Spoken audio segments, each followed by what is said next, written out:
The weather, I'll tell you what, the weather yesterday was so horrible. We got one storm sort of folding into another storm. You know, at any given time you could have walked out the door and got completely soaked or had the sun shining on you. And then last night there was battering of windows and doors going on, and I sort of peeked out the window at one point, and there was the most torrential rain, sort of sideways going down the street.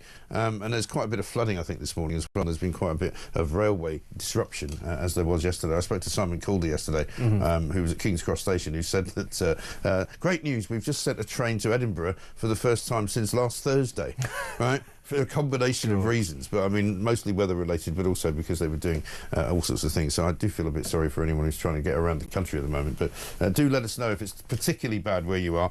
We can pass it on to other people. Let's talk a little bit about Sir Keir Starmer, the Prime Minister, who hasn't really been in the news an awful lot lately. I mean, it's been not too bad of a week for him. Started off with a phone call from Donald Trump on Sunday night, the alleged 45-minute phone call, which I'm saying I'm not quite buying. It doesn't sound like a 45-minute phone call to me.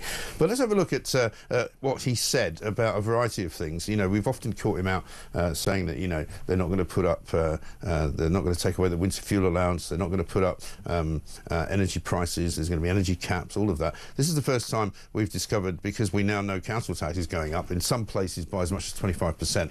But this is what he said just before the election. Labour would freeze council tax next year. Yes, you heard it right. Not a penny more on your council tax. Not a penny more than the bill you paid last year. I mean, why does he just keep lying?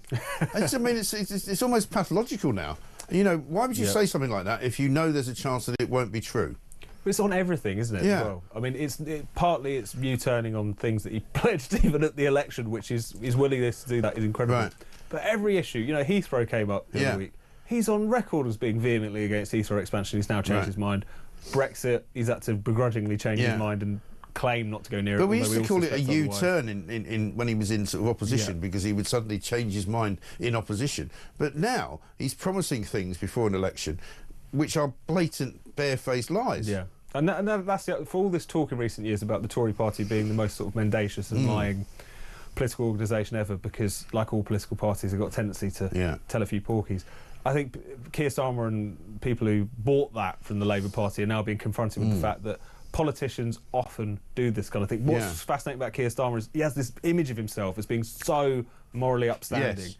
And yet, how, you know, clip after clip, U-turn after U-turn. And it's not just, you know, we will seek to keep your council taxes low, or something like that. Some form of words, let's get away with it. No, this is barefaced, you know, not a penny more were his words, not a penny more. Taxes will not go up under Labour. And it's just simply a lie. It's not even just a U-turn, it's a lie. And especially in an age where people can pull up these clips very easily. You don't even need a newspaper or a broadcaster. They're all running on social media. People just find them themselves. It's so dumb as much as anything else. It really is. Now, possibly the story of the day, and you may be forgiven for disagreeing with me, but there's a woman in a wheelchair being chased by a police car, right? Now, this is in Sheffield, where this woman in question was apparently accused of shoplifting in some way, shape or form. The police were called. Perhaps the most surprising story is that when the police were called, they actually turned up in a car, right? Extraordinary. In time to actually catch the assailant. But have a look at this. They put the siren on. There's not much noise on this, you can't really hear it. They then try to apprehend the woman who's travelling not very quickly on a motorised wheelchair, right, or some kind of disability vehicle. A couple of times they pull in front of her and she just goes round. What the fuck is going on?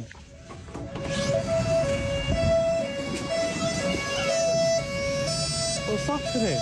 It really is. I mean, somebody actually put the Benny Hill music on social media. They twice tried to cut across her path, and they're calling it, in rather sort of humorous terms, a chase. It's not really a chase. They're doing about 6 miles an hour. I mean, if the police can't, you know, win a high-speed chase of a motorised wheelchair, there's no hope for them really in terms of cracking down on, shall we say, slightly more difficult to capture criminals. Locals were asking why, for example, the officers didn't get out of the car and actually just run after her because that was the speed they could have caught her at. And you said the scooter came down Meadowhall Road, which is directly outside our showroom, carried on going past us. I don't know how far down the road they went. I'm assuming the police apprehended the woman in the end, but I don't know why they didn't get out and actually run after them or something. I don't know why they were trying to drive. You could run faster than that. The battery would have to run out eventually, I suppose. I don't want to, in any way congratulate the shoplifter, obviously, but I mean, she's clearly smarter than the police. Travelling in a vehicle which is a lot slower than them, she still manages to escape.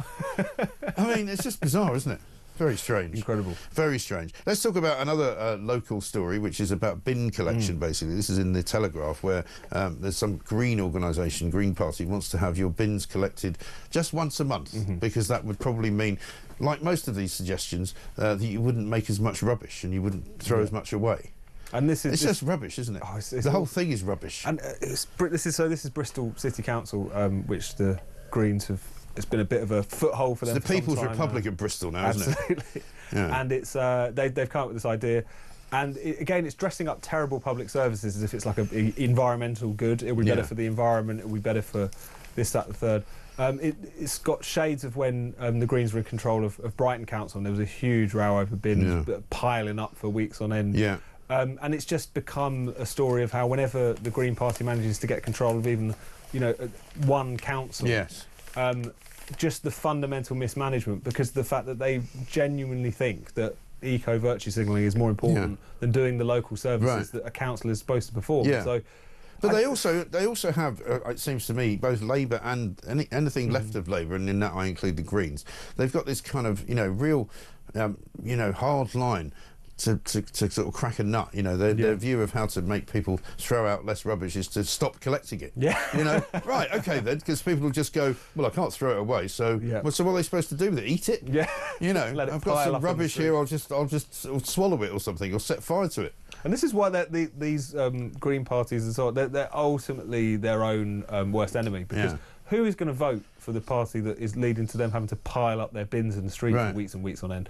Like, it just strikes people as ridiculous. Like, there's certain things that people are willing to put up with to quote-unquote save the planet. But I think people are being confronted by the fact that they're being asked to put up with a hell of a lot, including having to live in their own filth, effectively, in order to keep these people happy. And all of these, these kind of ideas that you could have 7 different bins, and it's all very well if you live in a place where there's room for 7 different bins, but an awful lot of people don't live in a place where there's room for 7 different bins, and so inevitably the street's either cluttered up with loads of bins, or you keep it all inside the house, and so you've got to have one room specially designated as somewhere to just put the rubbish. No, it's ridiculous. And people have had enough of this now. They could indulge this stuff in when times were a little bit better, but now they just had enough. I mean, when we did the story yesterday about council tax going up by as much as 25%, but in a lot of places at least by 10%, most people will just say, I just want them to do the things that we're supposed to be paying for, like filling in the potholes, like actually emptying the bins, and perhaps running the schools properly. That's why people are so. I mean, everyone's going to be annoyed when council tax goes up, but it feels like a particular slap in the face when they feel like that money's just pouring into a black hole. They're not seeing their local community improve. If anything, they're seeing the basics not being attended to. This is what makes people sceptical of these things, even more so than they usually would, because it's hitting them in the pocket. Yeah, absolutely right. Let's move on to the 100 Years' War, because you can always rely on the Times to put some really great pictures in there. They've got a picture of the Battle of Agincourt as depicted in the sort of 15th century. The government has been accused of craven political correctness after it approved a Royal Navy request to change the name of HMS Agincourt to avoid offending the French. It's a warship, right? I'm assuming that warships offend people because they tend to fire guns from them that can kill people. It's quite an offensive operation, isn't it? I mean, the extent to which you get political correctness even within the armed forces, nominally charged with, when it comes to it, having to kill people and go to war, is an alarming indication of where we're at. Also, the idea that the French have been mortally offended by this and would have just would have caused a diplomatic incident. If this could have continued. How dare for you any call longer. a ship after a battle that we lost? Well, there isn't many that they won, are there? I mean, you can't really think of one, can you? I can't. It's ridiculous. But like I say, the fact that you get this even in the armed services these days is alarming. I mean, they've got HMS. They've changed the name to HMS Achilles by the looks of it. Is that not going to upset somebody? The Greeks, maybe? They might not like that. It's their Achilles heel. Cultural appropriation. Yeah, absolutely right. The Royal Navy added 6 ships have previously borne the name, earning 6 battle honours, including the River Plate and Okinawa. So the HMS Agincourt is a name that's been around in the Royal Navy for a very, very long time. Grant Shapps actually says renaming the HMS Agincourt is nothing short of sacrilege. The submarine carries a name that honours a defining moment in British history. Under Labour, woke nonsense is being put ahead of tradition and our armed forces' proud heritage. Just mad, isn't it? Yeah. And what names are they going to come up with next as well? It just becomes this really sanitised. Well, you know what we'll end up with? Specific, We'll end up with what Sadiq Khan's done to the Overground, you know, the Windrush line and the Suffragette line. You know, you get HMS Suffragette or something like that. HMS Lioness. It's HMS Lioness, yeah, because they came 3rd in the World Cup or something. I mean, really.